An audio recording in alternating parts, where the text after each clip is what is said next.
Hi guys, so we are proceeding to page 277. So again, we are at the pelvis and thigh, and we are going to be exploring the skin and fascia. Okay, so as you can see in the image here, 6.4, so the client is in a supine position, right? The medial view of the right thigh. Again, medial is around the midline. Lateral view will be away from the midline. So partner in supine, you're going to begin by placing your hands on your partner's thigh. Explore from the pelvis to the knee, sensing the temperature of the tissue.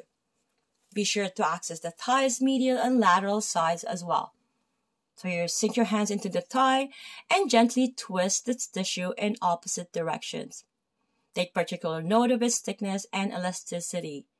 So for example, the skin and fascia just proximal to the knee may be thinner, okay, keep that in mind, than the tissue near the pelvis, okay? So looking at image 6.5, partner being in a prone position, whereas the therapist is on the posterior medial view of the right thigh, okay? As you can see here, okay? So partner in prone, holding the ankle, possibly flex the knee. So use your other hand to gently grasp the skin and fascia proximal to the posterior knee. So as you roll it between your fingers, note the tissue's pliability and texture. Compare what you have felt to the thicker tissue of the medial thigh and the denser fascia of the lateral thigh. Number 3, still grasping the skin and fascia, possibly flex and extend the knee. So feel the tissue stretch as the knee extends. So we're going to continue the same movement while grasping the sides of the thigh. So if the tissue is difficult to grasp, you may want to use the flat of your hand to sense the changes in your tissue. Okay, so please looking at the image here, a partner in a prone position.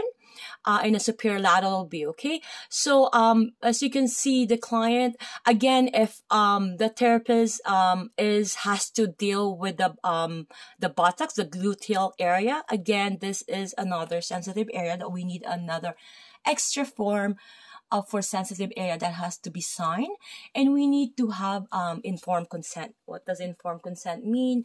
We need to inform them that this has to be treated in a way that because it's affecting whatever that client came for, right? I'm just showing you, and I just wanted to add that ad-lib because again,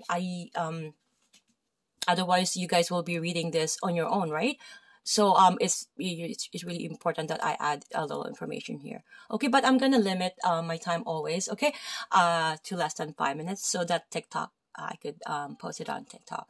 Okay, so having a partner in prone using the back of your hand, okay, you're going to explore the temperature of the posterior and lateral buttocks, okay? Keep in mind, they said the back of your head. Because to be honest, when you're going through, we're not going this way.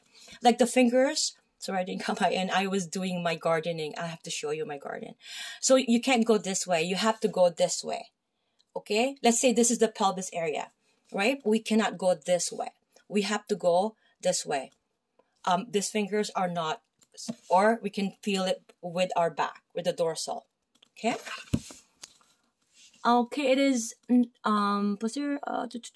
Okay, using the back of your hand, explore the temperature. Okay, I did that. Okay, it is not uncommon for the tissue to be cooler here than it is on the posterior thigh or lower back. Okay. It is not, because why?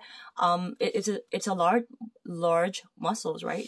It has to have a lot of but you know, anyways, I'm not gonna get into detail. So since the buttocks are composed of both there you go, large muscles and large quantities of adipose, they're a good area for exploring tissue differences. So setting your thumb on the gluteal fold, gently but firmly grasp the tissue of the buttock.